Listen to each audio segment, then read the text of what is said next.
Hello grade 11s. Today we're going to be looking at Faraday's law for electromagnetic induction.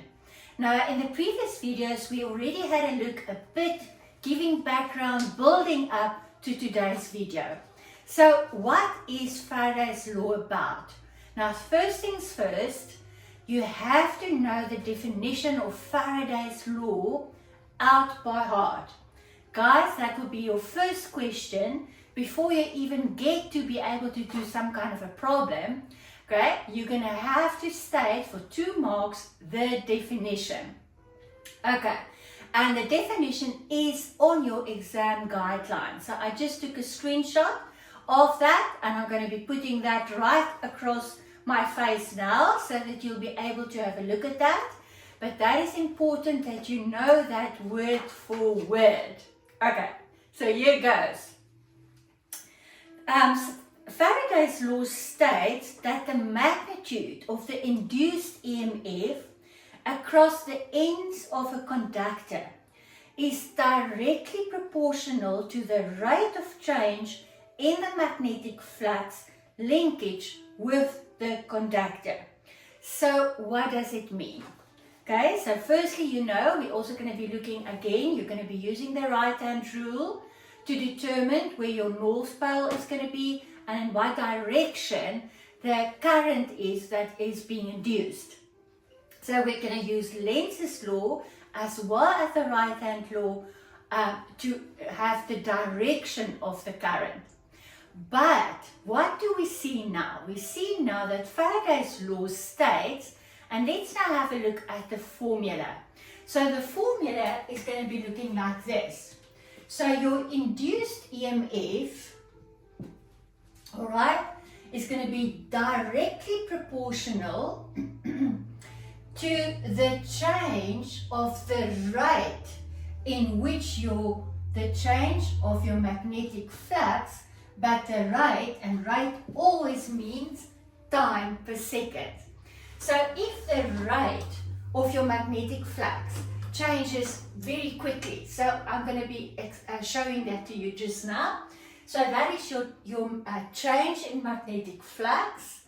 That is going to be the time in seconds, but it's also directly proportional to the what?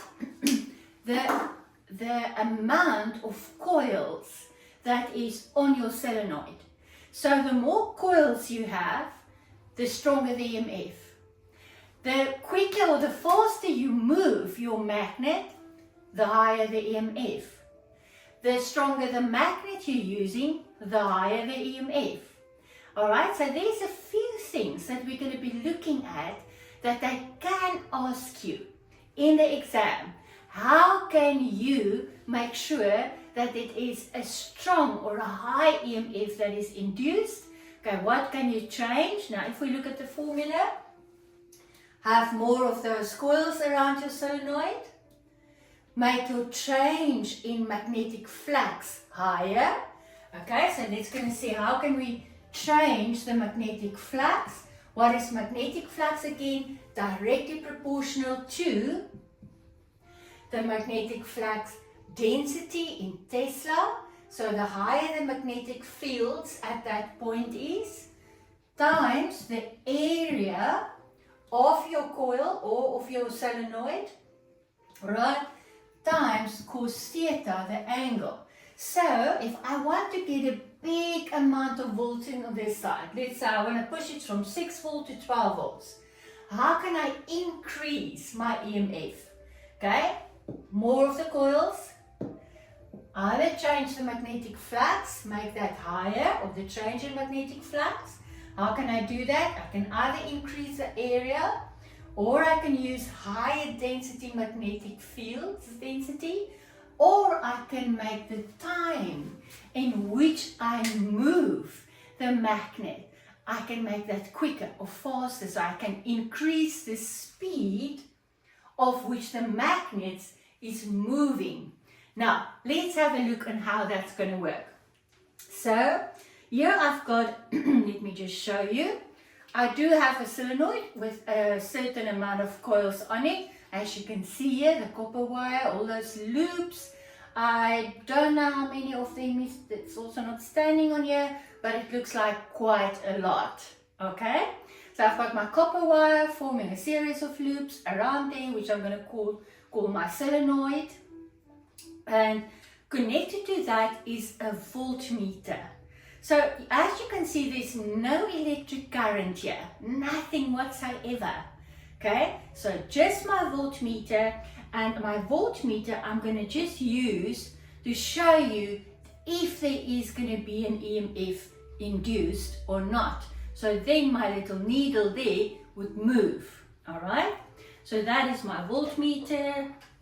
And then of course what do I need is a change in magnetic flux. So here I've got my neodymium magnets all stacked together, and I'm going to try and put that into the coil and out again. And the quicker my speed is, so if I have a big rate at which I go, of course then I'm going to get a higher EMF. Remember what we said already. If I would keep my magnet still inside my coil, no EMF. Only when there's a change in my magnetic flux is there going to be an induced current in my conductor, so in my coils here. Now I'm just going to put the camera a bit closer so that you can see what happens if I move the magnet, because I don't think you're going to be able to see it from over there. So let's have a look. So I'm going to now be moving the magnet, all right, into the end of my conductor, into my solenoid, and we're going to see what's happening over here. So I'm going to go in. Wow, did you see that?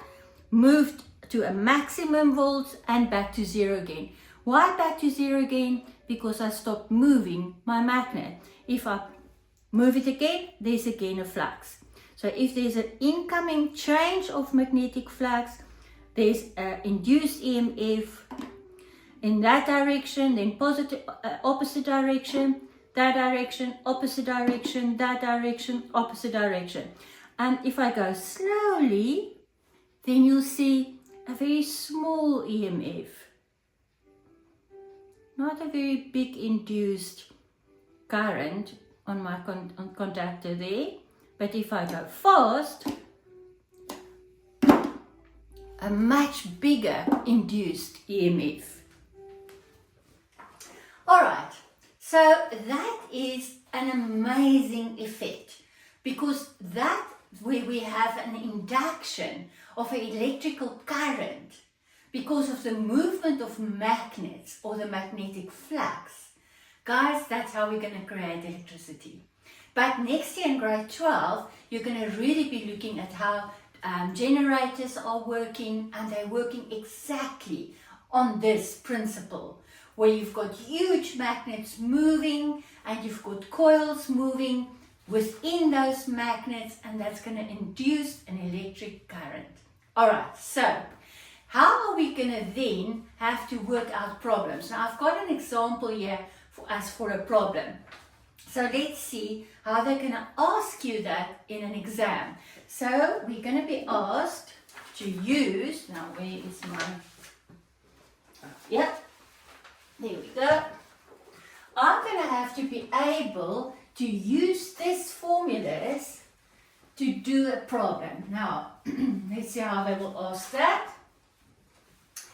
Okay, and the problem looks like this. They say a square induction coil with a side length of 3 centimeters. Oh, alarm goes off, 3 centimeters. What do we have to do? We have to take that 3 centimeters to meters. So 3 divided by 100, and that gives me 0.03 meters. So 3 centimeters, 0.3. So it's got the induction coil is going to have an area like this of 0.03 meters times 0.03 meters as my area. Okay, there is 400 of these windings around it, and it is placed perpendicular perpendicular in a uniform magnetic field.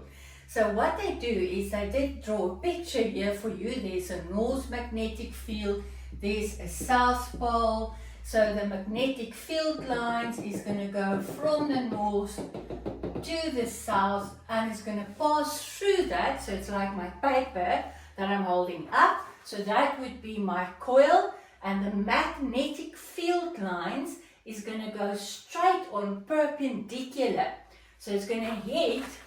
Now remember that we also have a normal there. So we can see that our field lines is parallel to the normal. Okay, because why?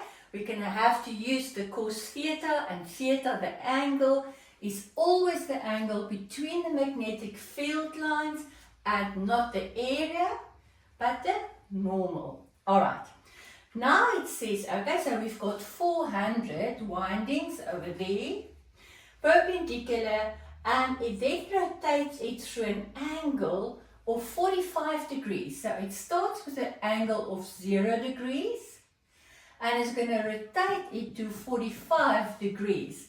So it's going to go from that to there. So they rotate the angle between those two external magnets. So they're going to rotate the angle, okay, in a time of 0.08 seconds. Okay, so we see we've got an area there. They've given us the angle of the magnetic field lines. We do have the windings, and we do have the time. Alright, so what's the question going to be? First question. State Faraday's law of electromagnetic induction in words. Alright guys, I warned you, you have to know that by heart. Okay, next question.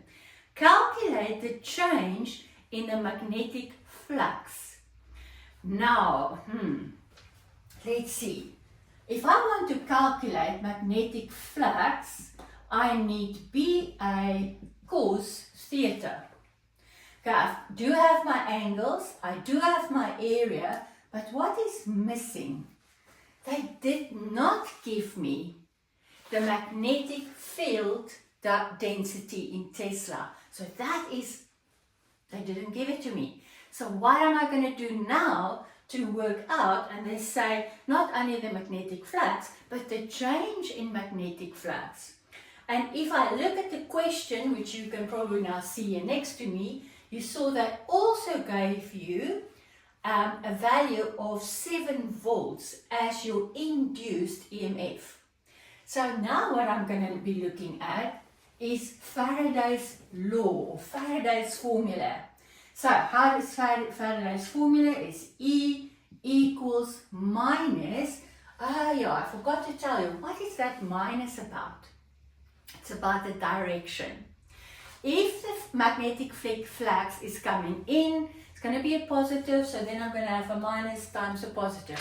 If the magnetic flux is moving away, like with Lenz's law that we saw, then there's going to be a change in the direction of the current.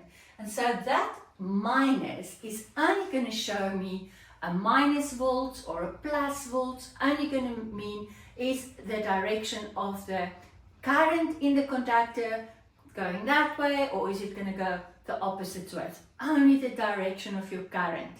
Okay, so you're going to always keep it there and going to substitute. So okay, we've got our amount of windings there times what? The change in magnetic flux divided by the time. Now they did give me the EMF. I do have the amount of windings. I do not have the change in magnetic flux, and I do have the time. So in this case, I'm going to use Faraday's formula to work out what is the change in magnetic flux. So let's go. So we're going to then substitute the EMF. It's been given as 7 volts equals minus, they did give it to us as minus 400 times delta phi, or my magnetic change in magnetic flux, divided by my time 0.08 seconds. So that is going to be then my change in magnetic flux. Let's quickly work that out. So that is going to be 7 times, I'm just going to say times 0.08, and it's going to be divided by 400, which is my windings, and I get my change as a minus 0.0014 Webers. Okay, so there's my change. The marks were only 3 marks, 1 for my formula, 1 for my correct substitution, and 1 for my answer plus my unit. Alright, so next question. Determine, let me just see, okay, calculate now the magnitude of the magnetic field. Alright, so if we want to calculate the magnitude of the magnetic field density, we're going to have to calculate B. So, we've got already now this one. I'm just going to keep it there until I made my substitution. Okay. So, my change in magnetic flux always equals magnetic flux final minus magnetic flux initial. So this one I can already substitute with minus 0.0014 because I did work it out already, I calculated that. Okay, now I'm going to already substitute, so there's going to be a change. Now final means BA, what was my final degrees, cos 45 degrees, minus BA cos, what was it initially 0 degrees. And here I've got already things, so I'm going to now keep that there. So I'm going to just have these BA cos 45 minus cos 0 degrees. B is what I'm looking for.